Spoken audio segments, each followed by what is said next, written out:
draft da NBA. A gente aqui no Lance teve a presença de convidados especiais.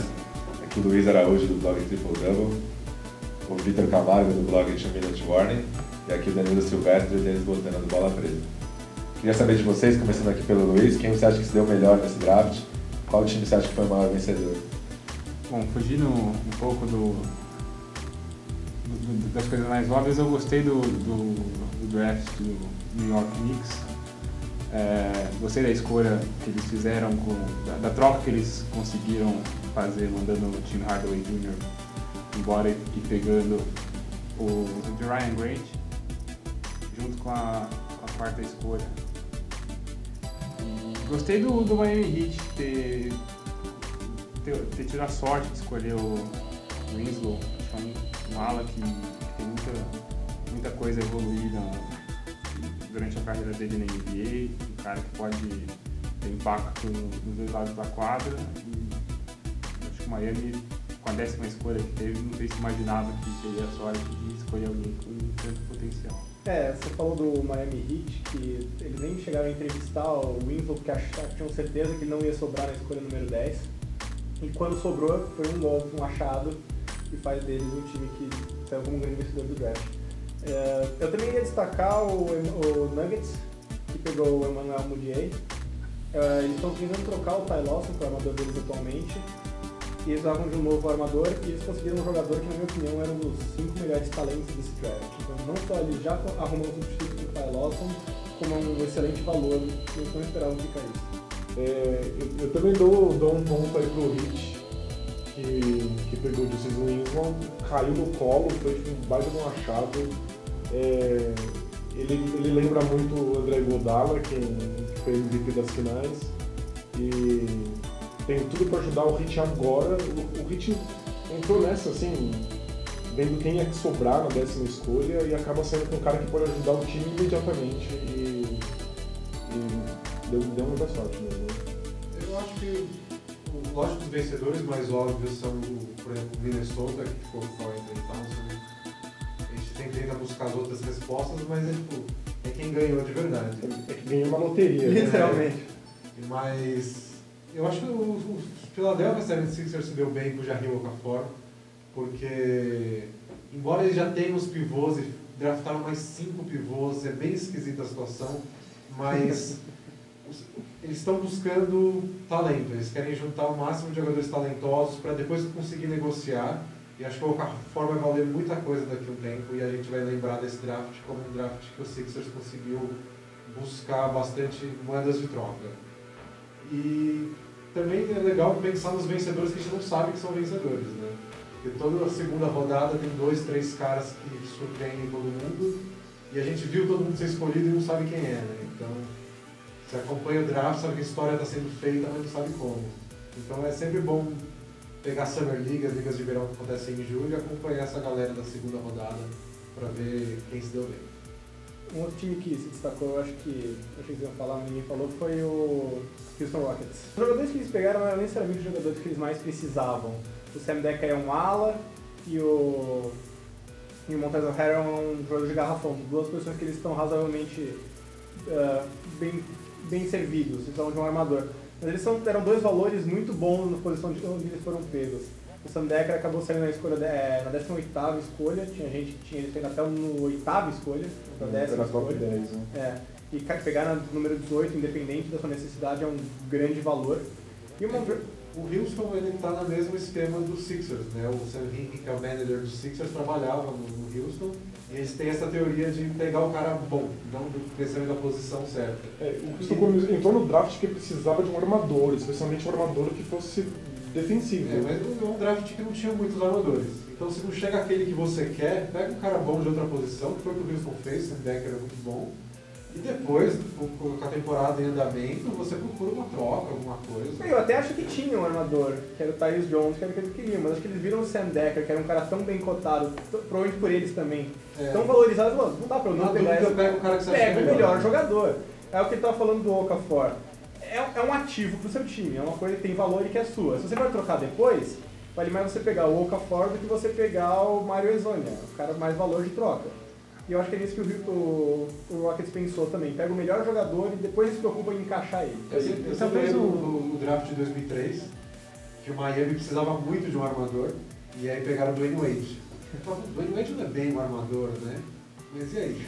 Fizeram errado? Não fizeram. E o Sandek ainda cabe direitinho em toda a política do Houston, que é ter alas que arremessem de fora. Então não é como se eles tivessem pegado uma coisa que não faz nenhum sentido pra eles. Eu acho que não faria sentido se eles tivessem selecionado o Tyus Jones. Por mais que seja um armador com características bem diferentes do que o Houston precisa. Tanto defensivamente, não é o que eles procuram, e até no ataque para casar com o estilo de jogo do James Harden. Não é um cara que se adicionaria tanto assim que valeria a pena pegar na frente. Eles não pegaram armador, só pegar um armador. Não seria... Tudo bem que seja armador, mas não é esse armador que precisava de um armador. A carência que eles têm tinha várias opções de armador e tinha uns jogadores que eles acharam que valia mais. Era o Sandegger, e foi o que fizeram depois com o Montrezl Harrell também. Um jogador que muita gente tinha saído até lá pro número 20, 22 e que eles pegar na segunda rodada.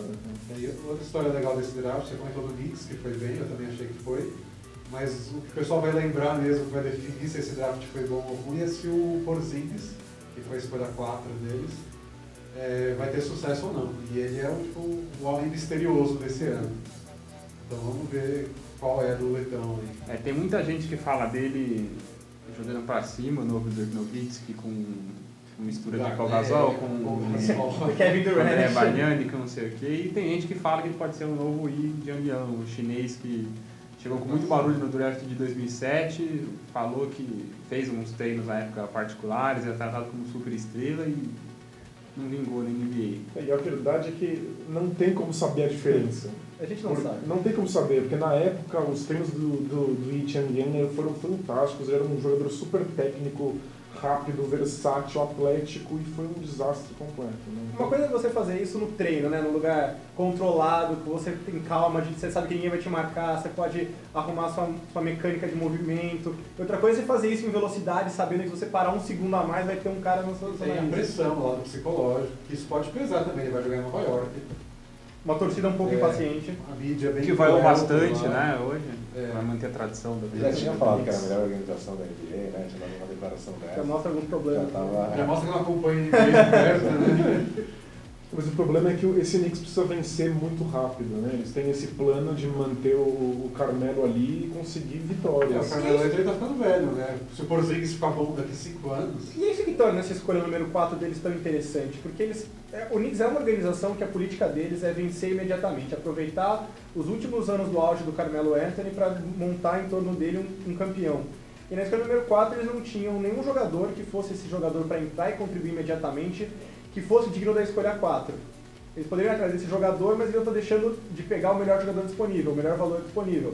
E eles vão ter que quebrar uma das duas. Ou eles vão deixar valor, ou eles vão ter que deixar a política de lado. E eu achei que foi legal.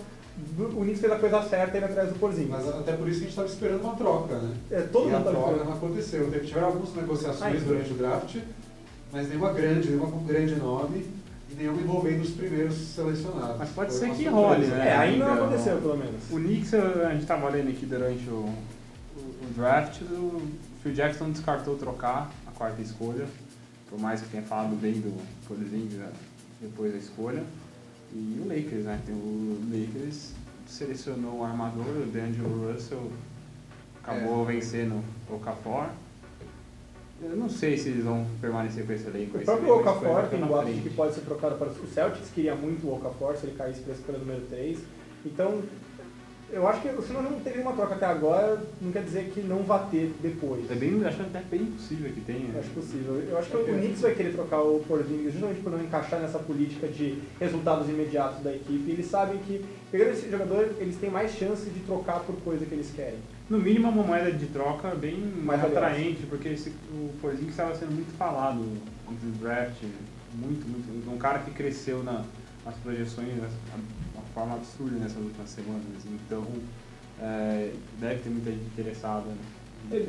Ele é a cara dessa nova NBA que a gente está vendo. Né? Ele é um jogador de garrafão muito alto, que consegue arremessar de fora e consegue bater bola, é inteligente, consegue dar os passes. Consegue jogar em velocidade, que é essencial. Proteger o aro, quem sabe. É tudo que a gente viu que o Warriors faz e que todo mundo quer fazer igual, né?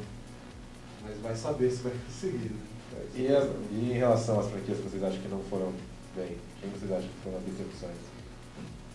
Decepção, eu não sei, mas chamou a atenção de uma maneira um pouco negativa da gente o que o Charlotte Hornets fez. Não que a gente não esperava que o Frank Kaminsky fosse selecionado na nona escolha, mas parece ter sido alto demais para ele. Né? O Kaminsky, tinha gente que chutava ele na quarta posição pro Knicks ou até 10 posições depois. No meu mock draft final ele tinha na 17ª.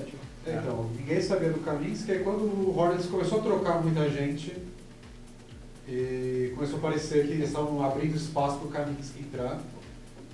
E ele parece um bom jogador, mas realmente fica aquela dúvida, se é o parceiro ideal para o Al Jefferson, se é um cara que eles deveriam ter gastado uma escolha tão alta. Eu acho que se ele conseguir acertar as bolas de 3 pontos, ele é um bom parceiro para o Al Jefferson e pode dar certo. Mas realmente hoje a sensação é meio com o pé atrás. Eu acho que não é nem o Kaminsky em si, que é um jogador que eu gostava muito. A impressão que fica é que tinha valores melhores disponíveis. Não é nem por não gostar do Kaminsky. O cara é bom, mas nessa posição... Isso, talvez desse para escolher algo melhor. Talvez até o Miles Turner, por exemplo, um cara que também supõe que consegue arremessar de fora. Talvez o Justice Winslow, que era provavelmente o melhor talento disponível. Tinha outras opções que, pegando em um vácuo, pareciam trazer mais valor para a escolha. E é justamente onde eles têm o Michael Kidd Gilchrist, que é um dos caras que eles apostam pro futuro. Entra aquela eterna questão, você escolhe pela necessidade ou pelo valor? Mas aí a gente não escolheu por necessidade, tudo bem que o Golding pode sair, o Dwayne Wade também, mas se os dois ficarem... Não é um problema. Ter um jogador bom a mais nunca é um problema. No futebol que eles falam que é uma dor de cabeça boa pro técnico. Eu acompanho o Lakers temporada, que é meu time, e não reclamo de ter bons jogadores no time, porque faz falta. Aliás, eu acho o Lakers um dos perdedores do draft. E é porque abriu mão do Okafor, que era uma certeza, e escolheu uma aposta. O Lakers foi questionável, assim. Muita gente aposta no D'Angelo Russell para ser o cara desse ano do draft. Mas se não for, não vai ser nenhuma surpresa também. Então, o Lakers se arriscou, a gente ainda não sabe se é pensando em trocar por Kings, aquela história toda. Mas foi bem arriscado. No fim da primeira rodada pegou o Larry Nance Jr., que era cotado para a segunda rodada, ninguém está botando muita fé, e que no Twitter, anos atrás, chamou o Kobe de estuprador. Então, não é um clima legal para esse vestiário. Eu acho que o ponto que vai depender desse draft do Lakers é se essa escolha do Russell foi o começo de uma troca. O Lakers não poderia trocar a escolha número 2 antes do draft, ela teria que escolher um jogador e depois trocar o jogador. Então é possível que essa mudança de última hora de Okafor para Russell seja o início de ou uma troca, ou porque eles estão muito confiantes que algum outro jogador será contratado, um free agent como o LaMarcus Aldridge ou o Kevin Love, por exemplo.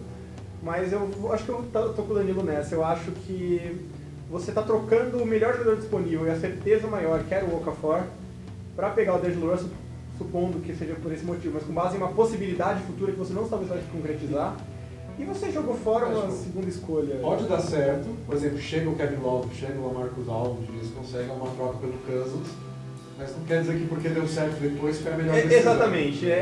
Olhando hoje, o que o Lakers vai fazer aqui? A não ser no seguinte caso, o Kings pediu especificamente para eles pegarem o Russell. Aí tudo bem. Aí tudo bem, mas se não foi o caso, eu acho que você vai com o melhor jogador disponível, você se arruma depois, você troca ele. Porque o Clarkson será envolvido na troca. Seria supostamente o Clarkson entendeu pelo Demarcus Cousins. Tá cheirando a troca. Sem a escolha 2. Tá muito cara de troca mesmo. Tá cheirando a troca de alegria. Mesmo assim, o Okafor vai ser um jogador especial, a gente não encontra um jogador como ele.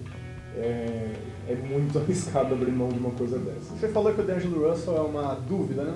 Não uma dúvida, mas uma incógnita. Eu acho interessante que os modelos analíticos mais usados pelos analistas, eles têm o D'Angelo Russell tanto como o jogador com maior probabilidade de ser uma estrela, como um jogador com maior probabilidade de ser um bust. Eu acho que todo mundo viu minha reação ao vivo, né? Aqui. Foi a primeira escolha, e até talvez o Larry Nance foi a única escolha da noite que você realmente não sabia o que estava acontecendo, né? O que? Para tudo, deixa eu entender o que está acontecendo. E é o que você falou, não era o melhor jogador disponível, como tinha muita gente, inclusive com o Terry Rozier nem saindo na primeira rodada, eu inclusive estimei não saindo na primeira rodada. E não era um jogador que cumpre uma função, porque ele é um armador, não um armador puro, um cara que não sabe armar o jogo, ele é um cara mais de pegada, de trombada, mais de característica defensiva. E o Celtics já tem 2 jogadores com as mesmas características exatas, que é o Marcus Smart e o Avery Bradley. Então eu realmente não entendi qual foi o motivo dessa escolha. Considerando os talentos que ainda tinham disponíveis, que até caíram, por assim dizer, não entendi essa faz nenhum Eu acho que sentido. o maior problema do Celtics foi não ter conseguido nenhuma troca. Primeiro. Porque o Celtics tem vários bons jogadores em todas as posições. Qualquer um que você pensar, você vai dizer, esse cara é bom, esse cara sabe jogar. Só que esse cara é uma estrela, esse cara vai pontuar pra caramba e vai mudar a cara do seu time. Parece um time de Premier, né? Tem 10 jogadores e cada quinteto joga um quarto, são 2 times exatamente iguais. Então, e vários jogadores podem ficar trocando e o time tá sempre com caras bons na quadra, mas ninguém que, e aí, vamos desenvolver isso. E eu acho que não tinha ninguém no draft que nessa altura, né? Eles tiveram a 16ª escolha, não tinha ninguém no draft naquele ponto que queria mudar isso, queria transformar a situação O deles. que eu imaginei o Celtics fazendo era juntar essa escolha 16 com a outra escolha que eles são mais embaixo, mais 1 ou 2 jogadores e pegar uma escolha no top 5, no top 6. Eu acho que no número 9... Eles devem ter tentado. Deve ter tentado. Eu acho que o número 9 era o alvo do Boston, muitos boatos a esse respeito, que era do Hornets. Aí o Hornets trocou todo mundo, fechou no Frank Kaminsky, que aí meio que parece que fechou. A impressão que me dá dos Celtics, em parte, é que eles queriam uma troca, não conseguiram e não tinham meio que não souberam muito bem o que fazer ali. Aí pegaram mais jogadores. E aí pegaram mais jogadores. Se eles já têm um monte desses jogadores, é porque eles gostam desse tipo de jogador, né? Na medida do possível deu certo nessa temporada, né? Nem era plano dar certo. Mas deu certo pra ser medíocre, né? O problema é isso que o Dennis fala. O time, ele é bom, mas ele não tem uma perspectiva clara de crescimento, a não ser que você consiga pegar uma estrela. E eu não vi o Celtics, quer dizer, ele deve ter tentado, obviamente, fazer uma troca para subir no top 5 ou top 10, mas quando chegou aqui, eles não tentaram nem pegar o cara com mais potencial, que seria talvez o Kevin Looney, talvez. Não tentaram pegar o cara mais reforço imediato, que era o Bob Portis, o cara que cumpre uma carência. Eles não fizeram nada. Eles não arriscaram, eles não vão pegar mais... Eles não pegaram o mais gente, seguro e não pegaram o mais potencial. O que salvou o draft do Boston foi conseguir o R.J. Hunter no número 28, que é um cara que eu tinha inclusive saindo no número 16 do meu último mock draft. É um cara que ajuda já o que o Boston precisa, um cara que... Um arremessador, é um cara inteligente com a bola na mão, um cara que sabe se movimentar, sabe passar. É um cara que ele tem um estilo de jogo para dar certo em Boston. Agora, por que você não complementou esse grande sucesso número 28 com um sucesso número 16? Eu não faço a menor ideia. Eu acho que teria sido o Bob Portis número 16 ideal. Bob Portis que foi para Chicago e também na linha de gente que andou usando o Twitter no passado e esqueceu de apagar certas coisas, parou no Chicago Bulls e escreveu que o Paul Gasol não é nada disso e mandou o Chicago se ferrar ali, falou que ele torceu pro LeBron e pro Miami Heat, mandou o Derrick Rose e o Chicago que o Gasol é overrated. Já pagou tudo isso também, mas ele falou isso. Os troços que vão dar nele nessa temporada vão ser pesados. Não ser nada perto do que o Larry Nance vai sofrer. Primeira... conseguiu ser pior. Os novatos geralmente têm que buscar a bola depois do treino, carregar a mochila, andar com a mochilinha da Hello Kitty. E vai ser mais pesado. Não sei o que ele vai passar, não. Outro time que eu acho que... Não vou falar que você saiu mal, mas confesso que eu não entendi o que fez aqui, foi o Blazers. O Blazers parece que eles estão desmontando o time, então eles estão meio perdidos. Não, mas ele deu sinal de que estava desmontando o time e que ia meio que recomeçar uns passos abaixo. Eles trocaram pelo Vonleh, que é um cara jovem com muito potencial. Aí trocaram o Batum, então tinha uma vaga na ala, e pegaram o Ronda Hollis Jefferson, que é um cara de muito talento, um muito defensor. Parecia que ia substituir o Batum que tinha ido embora. Mesmas características. Tinha sido uma boa escolha, tinha né? sido uma ótima escolha, todo mundo aqui acho que falou bem da escolha. Tinha que ser uma escolha que fazia sentido, que a gente conseguia entender o que estava Exatamente. acontecendo. E eu até comentei aqui, ótimo valor no número 23. E aí trocaram. E aí trocaram por o quê? Mais um jogador de garrafão, que nem o Vonleh. E é um cara que não é um cara de potencial para reconstrução, ele é um cara mais pronto, mais velho, mais imediato. Eu não consegui entender a lógica por trás dessa troca. Dá pra pensar que Robin Lopez não faz parte dos planos deles, que eles já contam com o Lamarcus Aldridge fora. Não que eu faria isso que eles fizeram, mas dá pra tentar entender mais ou menos o que motivou essa troca. Não sei se seria o caso de fazer essa troca especificamente. Acho que a escolha que eles fizeram no draft foi mais... Ajudava muito mais o time do que o mesmo plano. Eles com certeza têm mais informações do que a gente e eu acho que dá pra ler nisso aí que o LaMarcus Aldridge não tá mais em Portland. Né? Eu acho que Dá ele- pra seguir a vida. Os não- insiders falaram que ele já teria avisado o Portland que ele não vai voltar. Mas pra mim isso ficou claro na troca do Vonleh de ontem. Foi ontem? mas, Ontem. mas parece que eles levaram isso ao próximo nível, assim, acho que eles estão reconstruindo. Então, mas essa é geral. a minha questão. Por que eles não reconstruir com um veterano sólido, Se é com pra potencial? reconstruir um novato, faria mais sentido. Foi muito um novato mais jovem, com mais potencial, faria muito mais sentido do que um cara de garrafão mais veterano, com menos potencial. Eu não entendi o que está por trás. Me parece que essa troca pelo plano é o tipo de troca que você faz se você quer se reforçar no curto prazo. E considerando que eles estão entrando numa reconstrução, para mim ela não fez sentido dentro desse contexto. É que a gente tem que esperar ainda também o Portland, querendo ou não, tem que esperar o que vai acontecer em julho. Esperar de todas as definições. Embora o Aldridge tenha dado a entender, isso não está confirmado. E não só ele também, tem muita gente na liga. Né? Tem O Wes Wes Matthews Matthews, é ninguém o sabe. Robin Lopes é free agent. O Aflalo parece que A falta vai ser a gente livre também, mas não sabemos se volta. E Tem muita interrogação nesse elenco. Mesmo a gente não consegue entender, mas o Portland vem de um plano bem sucedido de reconstrução, né? E mostrando evolução há anos. Sabe o que eu O fazer? meu questionamento é, se a ideia era ter essa incerteza sobre o que vai acontecer com o feito, não dá pra esperar mais um mês com essa troca? Ele não podia fazer essa troca daqui a um mês? Aí eu gostei do Cleveland Cavaliers também, numa menor escala. Acho que ninguém vai, talvez, se possa falar batido nas análises primárias, mas eles conseguiram o que eles queriam, trocaram a escolha de primeiro round por 2 de segundo, então conseguem economizar agora, que é mais ou menos o que eles querem. Tem um talento, conseguiram manter um jogador na Europa para, quem sabe, daqui a 2 anos, quando precisarem ter alguma coisa no futuro, eles que estão já desde a troca do Mozgov, trocando o futuro pelos resultados imediatos, quem sabe você ter alguma coisa mais para frente possa ajudar quando chegar a hora de encarar o que você está deixando para amanhã. Eles aprenderam com a fuga do LeBron, então agora eles estão fazendo um pezinho de meia ali, caso tudo dê Caso o errado. LeBron leve os talentos dele para outro lugar. Pra Minnesota. Eles têm um plano B aí. Eu gostei também, foi uma boa ideia. Tem esses times que foram mais discretos, mais bons, o Kansas foi um exemplo. O Pistons também. O Pistons tinha um jogador favorito, que era o Stanley Johnson. Sobrou na 8ª posição, pegaram o cara que eles queriam. Sem nenhuma grande troca, mas pegaram o alvo deles. Pegaram um cara que tem um dos caras talentosos ali disponíveis que atende uma necessidade direta do elenco do Pistons. Ele era bom bastante para aquela posição. É. Quando o Winslow sobrou, ficou aquela dúvida, mas ele era bom bastante para a 8ª posição.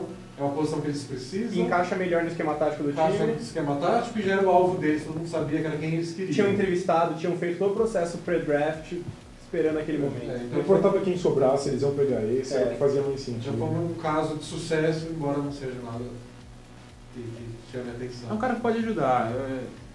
Uma escolha que faz sentido, é a posição que o time precisava e o que eles queriam fazer, conseguiram. Outro que eu gostei muito, que também foi nessa linha dos times discretos, foi o Rashad Vaughn indo pro Bucks. O Rashad Vaughn é um cara muito jovem, muito promissor, e eu acho que o que ele traz pro time no momento, que é arremesso de fora, e um cara capaz de botar a bola embaixo do braço e pontuar a partir do perímetro, é uma coisa que eles não têm, que vai ser um complemento muito bom, tanto pro Giannis Antetokounmpo, como pro Jabari Parker, que são dois caras que são mais eficientes atacando o aro mais dentro do garrafão. A gente viu nos playoffs que qualquer pessoa que faça cestas é importante para eles. Né? E eles têm Muita a gente defesa. versátil, jovem, defende bem pra caramba, mas uma coisa básica que é fazer cestas estava faltando. E é isso que eu gosto, eles têm um time coletivo que a defesa coletiva deles, você não depende do indivíduo, eles têm um conjunto, um esquema tático, eles sabem explorar o que eles têm de bom na defesa, então eles conseguem proteger uns aos outros defensivamente, mesmo sem ter grandes defensores individuais. Faltava o cara para abrir o ataque. Eu achei que ia ser o Kaminsky não sobrou na escolha número 17, eu achei que o Rashad Vaughn encaixa muito bem nesse esquema. Eu só acho que o Kaminsky ia ser um desastre nesse time. Nossa, eu adoraria o Kaminsky nesse time. Nossa. E não dá pra só confiar no Jared Bayless por Não dá pra mais confiar no tempo. Jared Bayless. Uma Jay temporada foi bom. Também Jay gostei Bayless. muito Tem do. Pois é. Eu gostei muito do. Mas voltando um pouco mais para a parte do inicial do draft, eu gostei do Magic. O Magic foi bem com o Mário Hezonja, é um cara talentoso e que leva tudo que o time precisava. O time precisa fazer cesta também, precisa ter um cara que tem a habilidade de partir para dentro, que também consiga converter arremesso de longe com alguma consistência. É uma coisa que faltava ao Orlando.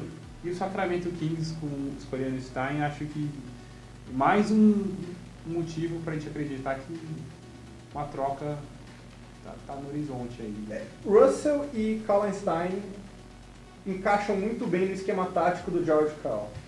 Se o Kings escolher o George Karl e trocar o Cousins, faz sentido essa escolha do Lakers, faz sentido essa escolha do Kings, eu acho que os dois juntos funcionariam muito bem.